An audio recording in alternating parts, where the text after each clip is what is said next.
Introducing our new used car buying platform for dealers from the team at Autofinity.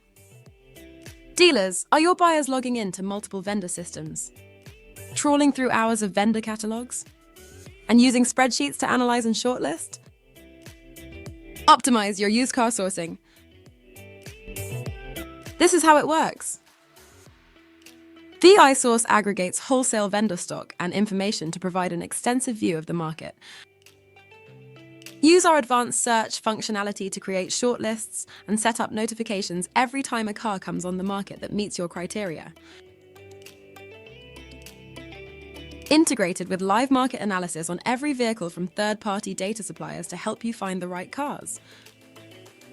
Quickly understand pricing, desirability, and potential margin to make the trade purchase process far more streamlined, efficient, and cost-effective. Register your interest today at autofinity.com. Hi all, thanks very much for attending. My name is Hendy Whitehair, I'm CEO at Autofinity. You just saw the video from us. We do inventory stock management. Also we're launching that new sourcing product today. With me I've got on stage Sam Luscombe and Alex Jones. I'll let you guys introduce yourselves. I think most people will hopefully know who you are anyway, but so Sam Luscombe, I'm the sales director at Luscombe's in Leeds. We're a single site, multi-franchise Suzuki and MG dealer. Family business. My dad's been in the industry for more than he'd care to remember, and I've come into the role in the industry in the last 6 years and plan to take it forward. Great, and Alex Jones, thank you all personally for staying as the last session of the day, very much appreciated. Our background, Carbase, we're from the West Country, we've got sites in Somerset and Bristol. We aim to retail about 1,000 units a month, and I've been with Steve in Carbase for the last 25 years since we first set up. So my job is Chief Operating Officer, but the things that I look at on a day-to-day basis are things like our stock mix, our margin, and I'm big on the data and technology. so the session is called 5 Essentials of Good Stock Management. Autofinity work with hundreds of dealers and we do stock inventory solutions, so we think we know quite a lot about it. These guys do a lot of stock management for all of theirs, so hopefully we can pass on some good ideas. What we've challenged ourselves with is to try and make sure that we give you throughout the conversation actionable ideas and tips that you can take away.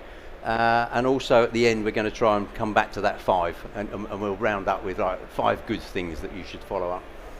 So just to kick us off, I'm just going to sort of set the scene for these guys. They already know, but and you already know, but just to sort of what's going on in terms of what affects stock management. Well, 4 years ago we all know what happened then, and we're feeling the effects of that now. So obviously the pandemic, we know there are millions less new cars that are coming through now in stock. That's definitely affecting the situation, particularly in 3 and 4 years, 4-year-old cars. Having said that, I'm being told by the market that the wholesale market's quite strong, particularly pricing. And what tends to be happening therefore is that wholesale prices are wholesale market is very competitive, prices are going up, retail market isn't going up, and therefore you're all getting squeezed in the middle. And in addition to that, you're being squeezed on stocking costs and everything else that's going on. So a challenging market. So my first question here to these guys is, how is that situation impacting the way you're doing your stock management? It's difficult. I mean, nobody's going to go back and rebuild those cars that weren't built 3 or 4 years ago. It does have, there are pockets where it becomes really, really difficult. There are pockets where it's a little bit easier. Fuel type is one clearly where there are opportunities within EV. That's the growth sector. In ICE vehicles, it's very challenging. One of the key challenges as a dealer that we've got is in managing to source that stock, maintain a good margin, not have to skimp on your prep standards. And as you mentioned, it's a very competitive wholesale market, but the retail isn't necessarily reflecting it, although days to sell are coming down, and we'll come on to talk about pricing a little bit later. One of the challenges for us is, where are we sourcing that stock from? And one of the things that I've noticed over the last few years is there are lots of companies popping up, many of them are in this room today, who will tell you, right, we'll help you source stock. The problem is that's putting another spoon in the trifle, if you like, between us and the and the cars we wanted to buy. So in the local market, the car that I might have been able to get from a part exchange, although it was on Auto Trader as a private ad, now finds its way onto, sorry guys, CarWow motorway, and I've got to pay you a fortune to get it. So it's like, how do we maximise the opportunity within our own local area and supplement that with the fact that, okay, the car that's maybe down in Bristol that I would never have the opportunity to buy before, I've now got the opportunity to say, right, okay, well that fits my stock profile, I can make a margin, and I'll have a go at that. So it's challenging, and what I tend to find with sourcing especially is that lower friction sources, i.e. the easier it is to buy from somewhere, the more you pay for it. If you make it very easy, like BCA have done a fantastic job now where on the app you can get a notification to say, right, the car's going through in 5 minutes. It gets more buyers on there to drive the price up. I'd actually quite like it if it was difficult, because it puts it back into a skill where you've got to go, right, I'm going to find that car, I'm going to offer the bloke, and I'm going to find those little niches where the pockets of stock that nobody else is finding. So it's a blessing and a curse. It's a challenge, but it's double-edged sword. Yeah, it is a bit. Yeah, I don't know how you're finding it. Yeah, I think the changes that we've seen over the last few years have been profound. So you said, okay, this year we're on course to sell a brilliant number of used vehicles, 7-point-something million used vehicles for the whole year. Okay, that's fantastic. Off the back of a significantly reduced supply.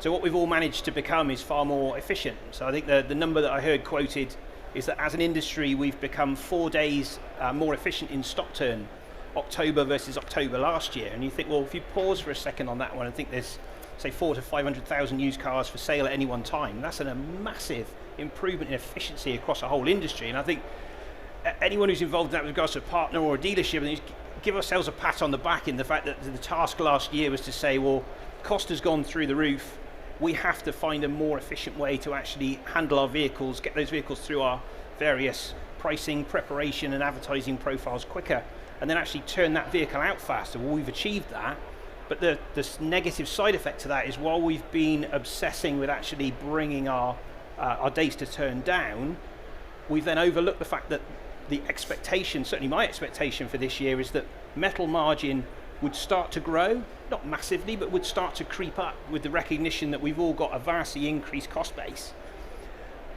Now that doesn't seem to have happened. So if you then look and say, well, I go and do soul searching, part of our job, we have a lot of cars to market every day, and we're saying, how are we going to try and find the best balance between pricing these vehicles competitively but actually turning them in a reasonable space of time. And it's important to call out for anyone that doesn't follow us, we are not the cheapest car dealer out there. We do not race straight to the bottom. I make huge efforts to try and make sure that we get a fair price for the cars that we've got.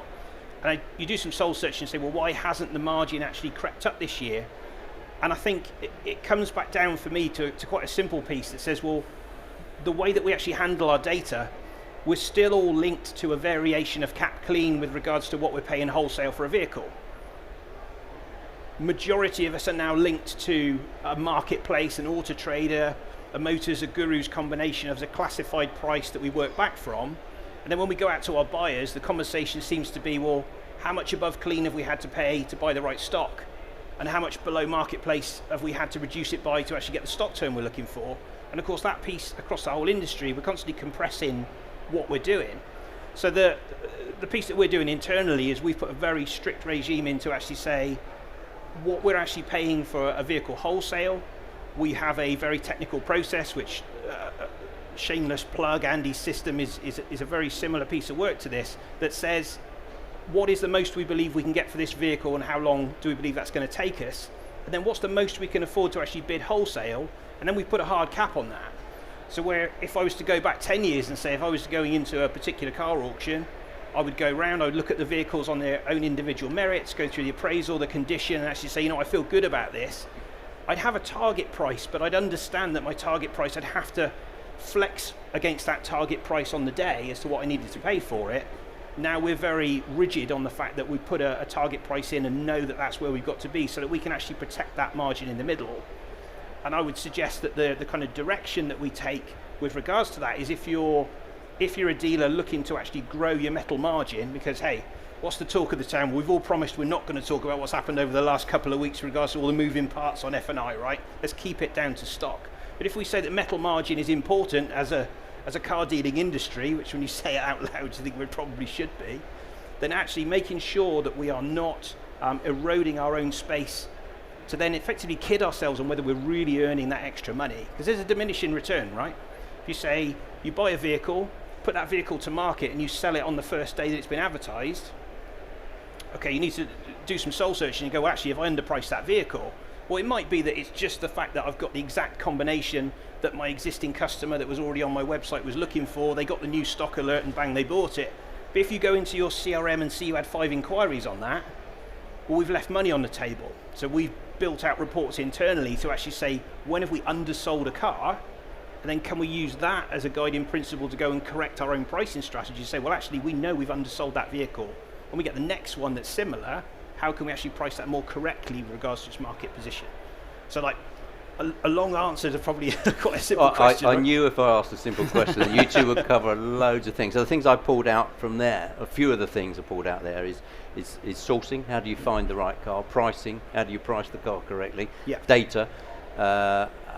And data mixed with your performance, because what you were talking about then is, okay, so I'm doing a good job, I'm selling cars, but am I doing the best job I could be? So let's just run through those then. Sam and I were talking last night about if you buy the right car at the right price, the rest of the job sorts itself out. Is that true? I don't think that's changed. No. I think that's the fundamental part of stocking. As long as you're merchandising right, the skill is in the buying, and if you can buy right, you can sell right. Yeah. I think the challenge is, from our perspective, we're nowhere near the same sort of scale as Alex and his business, and there'll be lots of multi-franchise dealers in the room who operate at far greater scale, and data is the key point. I sort of view buying used stock as a mix of art and science. If you're at the scale where you're buying thousands of vehicles a week, yeah, okay, you can then apply more of the science to it. When we're buying 10, 15, 20, 25 vehicles a week, there's a lot more intuition goes into it, and I'm doing a lot more work on, to give you a bit of background on that, my background was in digital marketing. I did a lot of work in agencies in London spending millions of dollars on digital marketing.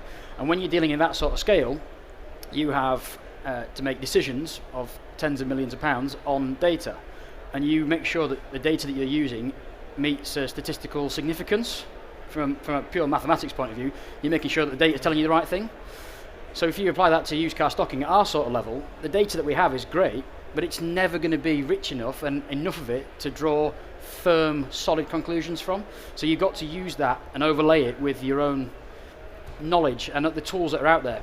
I've been back in the industry, obviously followed it from afar for a number of years, but I've been back in the industry operational for probably 5-6 years. And there's just no way on earth that I could run a dealership of any size without the data that's now available through Autotrade Motors. There's obviously all these sources. And the critical thing there is that you don't just blindly follow it. I was chatting to a used car dealer a few weeks ago who says he only buys cars above 90% Autotrader retail rating. I'm like, when you've got 5 or 6 cars in stock, that's I understand the strategy, but you can't just run your whole business on that minuscule amount of data. Obviously, Alex has got far more experience of dealing with much larger data models for a much larger stock take. And he loves data. Love the data, love it. I mean, look, data literacy, right? We will all now, in our respective businesses, we'll all say we are data-driven businesses. But when you boil it down, you think as a human, we are rubbish at dealing with data, exactly as you're calling out. I think the statistical example is such a great one, because if we see someone flip a coin and heads comes out 5 times in a row, okay, we're thinking that's good luck, right? And then as soon as you're seeing 6, 7, 8, you're thinking, oh, this is a rigged coin. Now, the amount of cars that we're dealing with, the amount of data points that we're dealing with, you can easily look through the tea leaves and start to see patterns that don't exist. So I think it's such an important call out. So if you're looking into information, making sure you've got statistical significance in that info, I think it's a huge, huge point.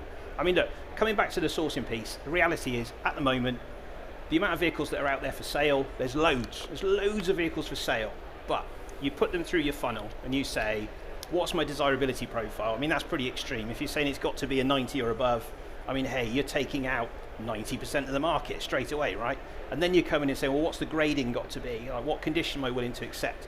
What does my preparation centre hold at the moment? What talent have I got with regards to the different buckets, with regards to how that's going to prep? And of course, the new one, I'm sure we'll come on to in a bit, but the other phase with electric vehicles, so EV appraisal, cosmetic, that's fine, it's the same vehicle, you're going to repair it in broadly the same way, unless it's got some major accident damage, but I doubt any of us are involved in that stock. But then you're saying, okay, battery health, okay, well, what about the motors? What about if it's got coolant leaks into the motors? The warranty companies, we're working really closely, we're RAC approved dealer, so we prep our cars to a good standard. We then really want to make sure that we're offering a warranty that's fair for our customers going forward. Well, where's the data that says what the warranty should look like? What's the expected payouts on these different EVs across the brands? There's so few of them that have actually gone through at the ages we're talking about because it's so new. You just can't, you haven't got enough information to boil it out, so you're taking best endeavours. But on the sourcing front, at the moment, you literally have to be looking at every channel. Sorry, just on that point, I heard a stat the other day, probably maybe even in AM, about a Motors bit of research that said the MG3 Hybrid was the fastest, lowest days in stock car on the market in October, which made me laugh as an MG dealer when I looked on Auto Trader this morning and there were 27 of them for sale. Like that data is basically meaningless. Sorry to whoever put that together, but it means nothing. I can't then inform my buying decision to say I'm going to go out and buy. The car's been out 6 months, it doesn't exist. So this is what we're trying to lead back to, is this data. Data is meaningless on its own. Data has to be insightful, and the insight derived from the data has to be actionable. If you haven't got those three things, the data is almost pointless. Yeah, I mean, you go to, we're as an industry, we're nervous, right? We've been burnt through massive changes in how we have to process cars through COVID. And then we've had the huge roller coaster of the prices going up and coming down, and then last quarter of last year, I don't know if anyone was able to outrun that depreciation. We certainly weren't. That was so painful. And then of course the EV, where the prices went up, and then of course triggered by Tesla, was saying actually they need to come back down sharply. The bit you've got to try and cut through, or certainly the bit that we try and cut through, is to say when there's some kind of headline that comes out in the press on that day, you say, okay, how does this apply to me? Exactly to your call out. Is the information based on a poor sample that says, okay, well, it is statistically true, but it's based off a sample size of 30 out of 450,000 advertised on that day? It doesn't really mean very much. The bit that we make sure of is that the vehicles that we've got in stock, every single day, every single vehicle, when we're profiling it, we want to know how is that vehicle changing in the market. So then when we have something goes out, and we're really interested, I mean, some really solid work that gets done between CAP and the way that that information gets relayed back out into the industry, but it's very generic. It's very unlikely that there will be a report. It's kind of like the weather report that says, well, there's a headline, there's going to be snow today in the UK. It's like, okay, well, that's Inverness, but like, how does that affect Cornwall? It's the same principle about trying to understand the cars you've got in stock. And the bit that's fascinating to me is when you look at that, I really enjoy this stuff. You get deep into it and you can see the pockets that there are segments of vehicles that are doing really well and they're actually going up in value. And there are other segments of vehicles you can just say, actually, that is either we're overstocked or the market's gone cool on them and they're going the other way. So if you're using the headlines as a way of reacting, dangerous stuff, right? You need to have enough internal data. I was shown some really compelling stuff from last year that said as the market was coming down really quickly, there was a correlation between the number of negative price changes that were happening and when the latest CAP announcement had been made about how bad it was to that point. Of course, emotionally, we're then going, oh my goodness, it must be really bad, so I'm going to go and try and get ahead of that. And you almost get this self-fulfilling prophecy. Electric vehicles is kind of the counter to that at the moment. You say good value. As soon as you're getting into the 10 to 20,000 pound EV market, I mean, we're watching some of that stuff go back up because you take an 80 grand car that's now buyable for 21 grand, that's a solid case for consumer to come and want to get involved in one of those. But of course, if you're not at the races and you've got that in stock, you get left behind while the rest of the market's actually earning an extra profit. So you both, and you two could talk for 3 days on just the data side. So you're both talking about you've got to use the data, but you've got to use it intelligently, you've got to apply local knowledge and industry knowledge so you don't make big decisions based on big headline information.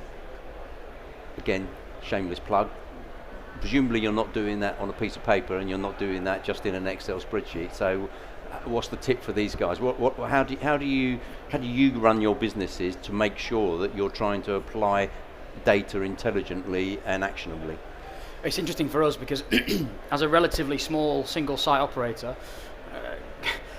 and being tight Yorkshiremen, cost control is very important to us. So we do actually run things on very, very heavy time investment, whereby we're in it every day. Our viewpoint is that you have to know the market, you have to know what you're selling, you have to know what the market's doing when you're looking to restock. There's no point having a car in stock that's, I mean, COVID was the perfect example, where convention would tell you that car's 90 days in stock, you've got to drop the price. Well, don't drop the price if it's going to be harder to restock that with something else. So we've got to be looking at that, and yes, admittedly, we're not using fancy tools. We are using the data that we get through our Auto Trader package, the data that we have from our Google Analytics on our own website, inquiry management systems, and by the sounds of it, there's plenty of tools out there, not just a shameless plug for this, but Alex has built his own, that can cut down some of that. I won't sit here and tell anybody that is time consuming. Yeah. And we were talking last night, if you try and grow your business, it's impossible to go. You were talking about the equivalent of walking around the forecourt. Exactly. You can't walk around a forecourt, it's too big. Correct, and we're just at that tipping point now where we manage the business in a very different way. Initially it was my old man. He was in it every day, making pricing decisions every day, which you still need to be doing. We're now at a point where you're just at the extreme point of, if you go beyond 100 items of stock, beyond trying to grow it further than that, it becomes impossible. And to do it well, you now need to lean on automation. There are tools out there that will do it, and this is not a plug necessarily for you, because there are plenty of other things that, whether it's your own proprietary data, yep. It's just a case, my advice is just to make sure that the data is working hard for you. If you subscribe to something, it is, if you look back in 12 months' time and say, right, that bit of kit has cost me 12 grand, make that work for you. Have you sweated it? Has it delivered a good ROI for you? Because if I came in here today and signed up for every product that told me it could sell one more car, I'll either sell a lot more cars or I'll have a lot more cost on my sales expenses. Yep. So it's finding that balance and finding the ability to have the data, display it well, but ultimately, what is going to extract that actionable insight that you can go away and do something with? I'm not going to let you answer that one, Alex, because I'm going to just because I'm conscious of time. Go for it. But you did touch on something else which I think is still relevant, because you both talked previously about EVs are different. So you've got a transformation that's going on in our marketplace. So can you touch on the same subject, but how is EVs? How are you managing both the ICE situation and the EV situation? What advice have you got for these guys? Yeah, I guess from our perspective, so if you said the best practices that we're trying to follow are all of the things that, as a great independent with a couple of you running a small amount of vehicles, you're trying to do all the best practices, but then turn it into something at scale that then you can actually share out amongst a wider team, right? So the basis for us, how are you holding your data? Is it robust? Well, we hold our data in our DMS with Navigator in a very robust way, and then we access that via a vast amount of API calls to then spread it out amongst all the other systems that we've put together. But fundamentally, we're just trying to do the best practice that we did years ago, that's to go in and look at an individual vehicle and make the best decision on a vehicle basis as to how we deal with that. So you say that's fairly simple as a base, but you've got to have a solid core. Actions more recently, we've partnered up with Nexus Point to have our website completely rebuilt. One of the big drivers for that is to make sure that all of the EV functionality is actually sat in that. So inspiration from Sam's site, where he's ahead of the curve with this, in regards to being able to go in and search by range, the different types of the batteries, the kilowatt hours, the size of the motors, all of the things that you might want to do on that. There's an invoice in the post coming for that. You're welcome, right? So are you ready with regards to your vehicle fitness for market? But then when you get down to a vehicle level, of course, we were behind the curve with it. The price of EV, our typical customer loves to buy a car from us between 10, 17 and a half grand. I mean, we didn't start as a car supermarket. We started as the local independent, and just became the local independent of choice, was how we had that organic growth. So you say now the prices have come into that kind of range. Your e-trons around 20, your Tesla Model 3s suddenly 15, 20 grand. You get e-Golfs around 10, 15 grand. At that point, we're saying, okay, we've got a big customer demand coming all of a sudden. We're behind the curve. We've partnered up with a company called Generational with regards to battery testing. That's another big piece that's coming to the market. I don't know if anyone noticed, but BCA have obviously got a similar tool that they're working on, because that was on their site live for a couple of days and then magically disappeared, because I think that possibly someone hit the go live button when they shouldn't have. But this is an important part of our own decision. So if we're going to take an EV and PX and retail it again, coming back to the warranty point earlier, where do we draw our line that says, where does our preparation standards sit? What is the least acceptable battery health for us to go and retail a vehicle? And then of course, taking that vehicle through our preparation process, have we got the technicians trained up to a suitable level? Or we got out the gates early and got everyone through basic health and safety training to be able to do the normal functionality on an EV. But in our body shops, we won't take on an EV that's had any kind of accident damage, nor would we buy it. The only time it tends to come up is when a transporter tries to wipe one of our cars out. We have to send it off to some kind of insurance body repair for them to make a decision on it. But you say, okay, the moving parts for us is the technicians we've got, a really good, solid team of people there. Who are we going to take through to what level to be able to do what kind of repair? Because actually, I don't know how you guys are finding it, but when we want to go out to the franchise world and actually say, hey, we've got an EV that needs to have something done, we're getting really long lead times, we're getting pushback on, there's lots of parts now aren't held on the shelf, it's all got to be ordered from wherever the centralised piece is, and that's actually causing some friction with regards to the days to sell. You're absolutely right. On the basis that my viewpoint on retailing EVs, and I won't go, I did half an hour on it earlier on, but the problem that you've got, or the problem that we view, is that it's almost like everything's in fast forward. Everything has to be done, especially when the pain was so great if you weren't retailing quickly. And obviously the principles of good stock management they haven't changed.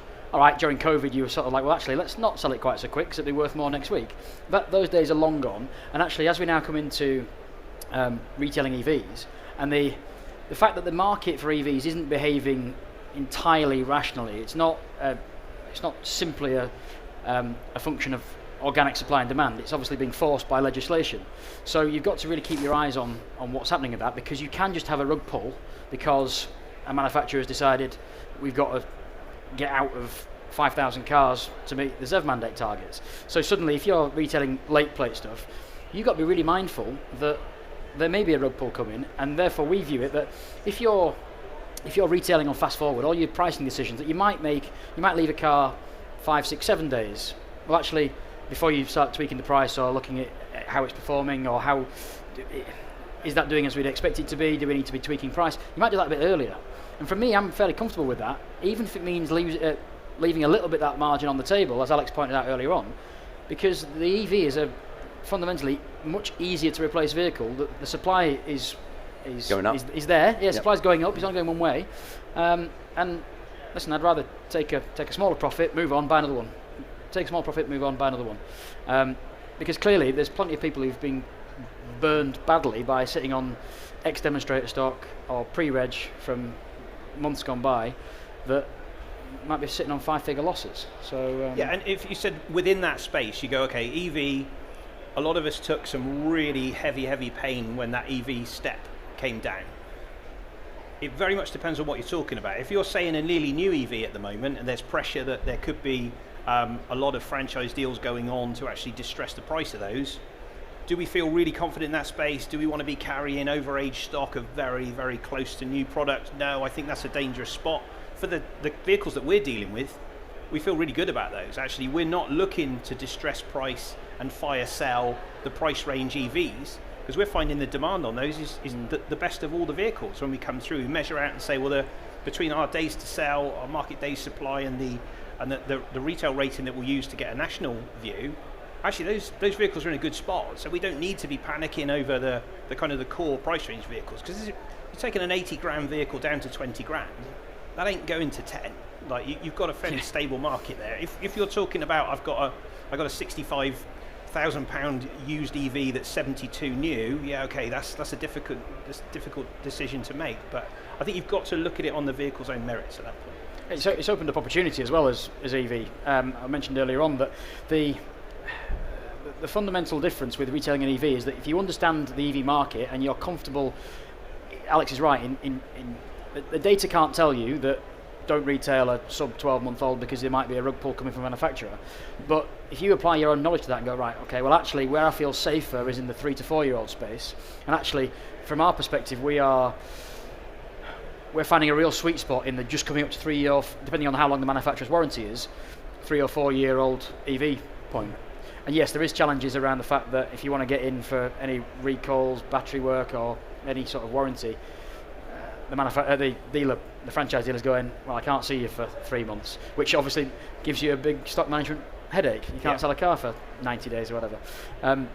But that is a really important piece, that if you understand the EV and you can retail it well. I was saying, our typical stock profile, we operate on Suzuki and MG, so we're talking budget, lower end.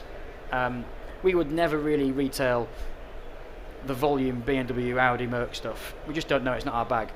And yet we've now found a little niche in buying 30, 40 grand Teslas, Porsche Taycans, just because if it looks desirable at that sort of price point, well, why wouldn't somebody buy it? Now, as long as you are making sure that you're not exposed and you're making those decisions quickly, and fundamentally you understand the product, and that doesn't necessarily mean all the packages it's got on it. That might mean, right, has it got the biggest battery? Has it got the right battery size? Is the battery health on it okay? And there are little pockets within that, but again, it's just experience and I suppose listening to you both, and we've talked about this before, is that there may be dealers out there that we're in a transition, so it's only going one way. It's all going EV. So from what you're saying is, you said you've got to have the knowledge about an EV. So if you're not selling EVs, you better start, because you're going to have to sell EVs, and you're only going to learn by getting on with it. So there are some data differences around EVs, but you got to start stepping into the water. Comes back to sourcing. If you imagine that this year, give or take, 20% of the cars registered will be electric, and next year it's going to be 28. Yep. You're fishing in a much smaller pool if you're refusing to buy any EVs. And what I'm hearing is some of the manufacturers are pulling to their ICE product because to hit Correct. that target they've got to sell less ICE, otherwise they won't hit the target. Exactly. Just you've both touched on. I want to make sure that everybody has. What do you think the big KPIs are? You've mentioned a couple of the days in stock. How do you guys? How religiously are you working to the? So what are the key KPIs that people should be looking at, and how do you monitor those KPIs as a business? So Alex probably have a far more complicated system than we have, far more complex and insightful. Ours is very simple. We want. Everyone says about days to advertise, and there are lots of people out here in the room that will sell you a thing that says, right, you can take a picture of your car on the forecourt and we'll put a nice background on it, and then you can effectively retail it from the minute it's turned up. I actually don't measure that. I measure days to properly merchandised. Because for me, yes, we can get a car on the internet, but if it is not putting its best foot forward from day one, it's only half on the internet. We're not giving it a real good shot. So actually what I really care about is how many days is it between the fact that we've bought it and then it is properly advertised. And also trying to, we're in a fortunate position where we're not all our stock's bought, so we're not necessarily as exposed on stocking plans. Obviously there's an opportunity cost of that money, but are we, it comes back to fundamentals, nothing's changed here, but are we measuring days in stock from the day we've agreed to buy it or the day it comes into stock? Because if we're buying, for example, on the likes of CarWow Motorway, and we can't pick the car up for 10 days, well, is the days in stock figure starting from the day we bring it into stock, or is it actually already started? We're 10 days into this because we've agreed to buy it at that price 10 days ago? Yep. And your decision making was based on what the market was 10 days ago, not what it is now. Correct, exactly. Yeah. Yeah, I mean, look, we take it to the extreme. We can tell you how many hours and minutes our team have spent valeting each vehicle this particular day. So we go beyond ridiculous with how much detail we go in, but you don't need to do that unless you've got big volume and you're chasing big efficiency on that. You say, right, go all the way back up to the beginning. I totally agree. You need to draw a line in the sand that says, what do you define to be merchandising success? Is that you've got it online with preparation pictures and you've got a stock specification, and then someone comes along later and adds something? Is it that the vehicle is fully prepared? Is it that the vehicle's fully pictured?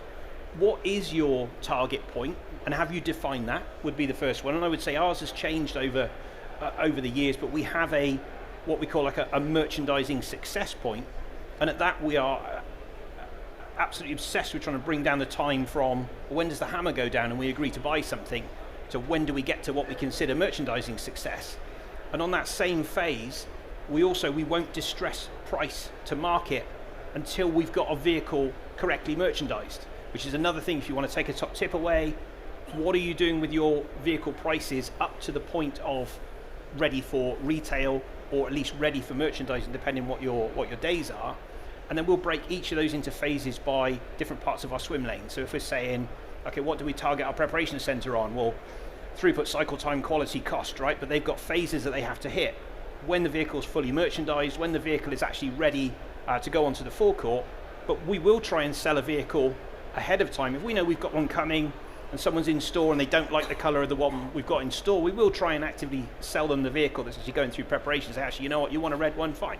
We've got one, it's on the way, but it is going to take you, expect for a 3 to 5 day delay on that piece. I think the core metrics for me would be time. In the US they call it time to line, which would be time to merchandising. So when is it fully merchandised? And then after that point, it would be for yourselves to actually determine what do you want your phases to be. So we have a number of named phases that we're aiming for particular level of stock turn, particular level of profit, and then we have a pricing strategy attached to all of those different phases. And the call out, I would say to yourselves, is as we did over the last few years, you go back and revisit it. If you're using a process that you actually put together, and this is the same process you were following pre-COVID, I would challenge that. It'd be a good opportunity to go and have another look at that and say, right, well, what does make sense? If you've got vehicles and you're comfortable with vehicles and they're 60, 90, 120 days, I've had it a year, it'll be all right in a minute, or yeah, you really need to take an action on that. But equally, if you're actually looking at that and saying, right, I've got to get everything gone in a week because I'm terrified the market's going to crash again, you'll be leaving money on the table. It's very much about deciding what do you believe your phases should be, and have you gone through the journey of working out your own cost base. I think the number that gets quoted is something like £20 and 42p to actually hold a vehicle in stock while you're actually trying to retail that vehicle. You can work that figure out for yourselves. What does it make? Go through your P&L. What does it actually cost you to take a vehicle through that particular journey? And it was described to me quite cleverly, the idea that actually you can also cover a ramp off that says, well, when you go through overage, how does your stocking policies work? Is it your own cash? Are you using the stocking policy? If you've actually got to go through and swallow fees and then that increase of interest, how are you accounting for that? And then use that to build out what you think your policy should be. But don't build a policy out that says, right, we've got to get everything gone in the first X days because the market could crash on us again. I'm not feeling that vibe. Wholesale is robust. We're not seeing the market crashes that we saw last quarter. Thank goodness, because that's just so painful when that happens to us all. So actually, if we're rolling into the new year with not enough vehicles that we all really want to buy, so we've all got to compromise on buying the stuff that it's not really the profile we want, it's not really the prep we want, but actually we're going to have to get on with it. Well, in that case, it's saying that we're going to be into a pretty robust year. So I think we can feel okay about that. You heard it here first. Alex Jones says it's going to be all right. I think it's okay, right? Don't do anything beyond my pay grade, but wholesale and retail price feels okay. It feels the most stable we've seen it in years. So I've got one last question, a bit of a curveball. What would you both like? This is a supplier event, really. You're coming to look at suppliers. What help could suppliers give you guys most in the world of what we've been talking about, used car stock management? From our perspective, it's that as we scale, as we go from man hours invested into understanding this in greater detail, it's how can we pull the data sources that we utilize that might be in disparate systems, that might be over here, might reduce the amount of VLOOKUPs we have to do on spreadsheets, and say, right, okay, what is popping out to me as actionable insight? But actually, can I 100% trust it, and is it actionable? Mm-hmm. That would be helpful to me, and also if it's not costing me a fortune. Thank you very much. Yeah, I mean, look, from my perspective, I want to try and approach it from two sides. Is that if we're trying to get a better return out of the vehicles we've got, one of those methods is to actually improve our sales funnel. The eyeballs that we all pay for via the various classified sites and all the advertising partners we've got, what leads are we generating from those? And then being really robust on our funnel, how are we measuring the eyeballs through to the leads that are coming through, leads through to the appointments through to the store visits through to the purchases that actually go on. You say that the improvement that you can make in a couple of % at the end of the funnel, those returns you'll get will be huge. So of course the partners that are then going to help you convert the leads better, you're not going to then be waiting so long to sell the vehicle and take so much depreciation.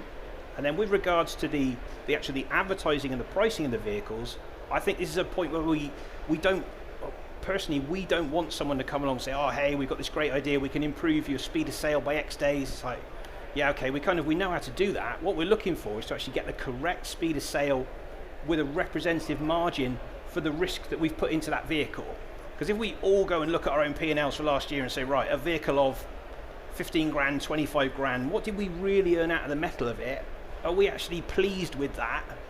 And if we went and won the lottery yesterday, would we go and put all this money back into our forecourts again to buy more vehicles? Or actually would we think, oh blimey, the risk and reward at the moment it's a little bit skewed, right? We should be getting a bit better return out of the vehicles we're selling. So I'd say partnership wise, help us build that, get a better result with what we're buying versus wholesale, a better result to market with what we're selling through the marketing, and then improve the performance of our marketing funnels to actually get a faster speed of sale, but not through distressing price. You're actually converting more of the customers that come through. And am I right in thinking you're thinking about more configurable, so that it's not a one size fits all? It's actually allowing you to say, well, this sort of vehicle I want these measurements against, and this sort of vehicle I want these. Or yeah, I mean, look, this depends. If you say, who's listening right here? If you're a partner business that's actually trying to offer this service back to us, you've got to tailor to everyone, right? I mean, we've gone through the space. We didn't start as a car supermarket. That's not where we came from. We were a gravel pitch next to a petrol station with 4 of us working really hard at actually dealing with every customer and processing every car ourselves. What we wanted at the time then is going to be very different to a business like ourselves where we have to process the data. So as a partner, you're going to have to flex depending on who is your customer. And of course, space we've got no experience in at all with Sam's as to how you're actually selling to new. So I think you have to have that configurable piece to be able to tailor to a customer, because your dealer that's actually writing the theme tune, singing the theme tune, so to speak, that's going out and buying it and selling it and doing all the bits and pieces all in one roof, they're going to want a very different experience to a dealer that's got a big chain of departments that need to report out. Understood. So we're going to need to wrap up. I'm going to ask you guys to think about what are the 5 essentials before we finish. Just before we do, I just wondered if there are any questions that anybody wants to ask the experts. No, I'll repeat. Oh, there is someone coming, but you can shout it out. I was going to boom my voice, but this is easier. So we saw a quick flavour of the technology in the video at the beginning. I'd love, if we can, just to build on that a little bit more, just to hear about how the technology we saw at the beginning helps to support all the challenges that you guys have brought to life so fantastically today, if we can, please. So I can answer that because it's my technology, but I'd actually like you guys to answer it. So what we're trying to offer is, we've spent, again, I always smile because I haven't personally. My team have spent hours and hours and hours with buyers, small buyers, 25 car sites up to multi-sites, and the theme's the same. Everybody spends hours, days and days and days in the buying process, and they still can't keep on top of all the data, etc. So we've gone, right, like, how do we bring that into one place and automate the things that people are doing manually? So I'd ask you, I mean, is that what the market needs? Are we on the right? Would that be one of those things that's going to help you guys? I think certainly from my perspective, it's that scale question. Yeah. With a smaller forecourt, the data that's available to you in Autotrader, the different classifiers that you use, that can be actionable. And when you overlay that with your own management by walking around a little bit, then you can probably get by on that. At Alex's scale, he's probably gone and said, well, actually, I need something bespoke that works for our business, and I can fine-tune it, I can change it, and actually at that sort of scale, that works. Certainly from our perspective, we're now at that tipping point of going, right, well, we're doing these things manually at the moment. All the best practices, all the things that we know we should do, we do, but where the automation can help and where these platforms can help is to say, well, sometimes you don't know what you don't know, and it's raising that potential problem to the surface and going, right, okay, bid reg flag, this one has been in stock 40 days, you've missed it, so from my perspective, it's a scale challenge, and as we try and scale, it's right, how do we integrate tools to help us to to allow our man hours to be spent on the art, not the science, if you like, and let some of the clever tech tools do the science? I'm going to not let you answer, I'm afraid, Alex, because I noticed we're over time, so I want to do what we promised to do. What are the 5 essentials that you guys, so maybe you do 2 each and I'll do 1. One for me, which again, sorry suppliers, is you've got to get better. For us certainly, is working really hard at that part exchange. Sourcing has got difficult, sourcing has got expensive. So your best source of stock is your part exchanges. Are you measuring your teams on, okay, you're all measured heavily on F&I, are you measured on bringing in part exchanges and good retail part exchanges? Yeah, I mean, the broad stuff for us, essentials of good stock management, you've got to have rigor and discipline in your process. What is your process? Is it being followed? Is it being properly communicated as well? Because like, look, if you're owner-driver and you're going buying all the vehicles, you know what's going on in your own head. If you've got buyers, or it's that is spread out through your stores, however that's going to happen, are they clearly lined up with the goals and objectives of the business for that particular year? Or are they still buying cars the way they used to before? Because when you go deep into the data, different buyers have pockets of experience. Like we'll have buyers that used to work for Audi, buyers that used to work for Ford. Well, what do they buy a lot of? Well, the people that come from Audi, they buy a lot of Audis, right? The people that come from Ford, they buy a lot of Fords. So how do you actually share that piece back out? So I think the main one for me, the rigor and discipline within that process. And if you haven't gone to revisit what your waterfall should look like with your different phases, and then how you're actually targeting those and how you're communicating them, I think that's probably the biggest takeaway for today. The second one for me is don't sweat the vanity metrics. So what really counts is, for me, is days to, as Alex says, merchandise quality. Forget about your days to the fact that, we've got a picture on, it's on Auto Trader. No. Let's work out days to actually having it properly presented in a manner that puts the best foot forward and gives you a chance to sell that car. Yeah. No one? Oh yeah, I mean, I'll go all day, Yeah, right? you only get one more, and you've got 30 seconds. No, shit. It's the free world, right? We can carry on. Quality of merchandising. Your quality of merchandising. How many people are using AI-driven photo overlays, and it makes it look like the car's kind of flying through the air with a tropical background? Scary stuff, right? It should be banned. I think people think they're saving money by going, I'm not going to go and get a turntable because I'm going to go and take this AI on. If you go and take on a good quality partner, some of that stuff will be great. If you take a bad one, I can assure you, I go and review our overage before we do any massive actions with our pricing algorithm. We go and say, is this vehicle an outlier? And the amount of times I go into that vehicle and look at it and find that, oh my goodness, there's some kind of quirk with the turntable, or there was some kind of stain on the seat, or something, you think, oh my goodness, how did we not spot that? Well, it's because we've become reliant on automation like a drug, that we go, actually, we can save that role. If we use the turntable and then we push it straight to the web, that's absolutely fine. But if we've then missed the quality of that merchandising, we've lost before we've actually even got involved by reducing the price when that wasn't the issue. So I think I definitely agree with Sam on that. That's a huge takeaway. Excellent. Well, I'll finish off. Yeah, I'm getting told I've got to finish off. So my last tip is, and I'm a supplier, okay, so all in this conference, all you'll hear about is AI. We apply AI into our systems.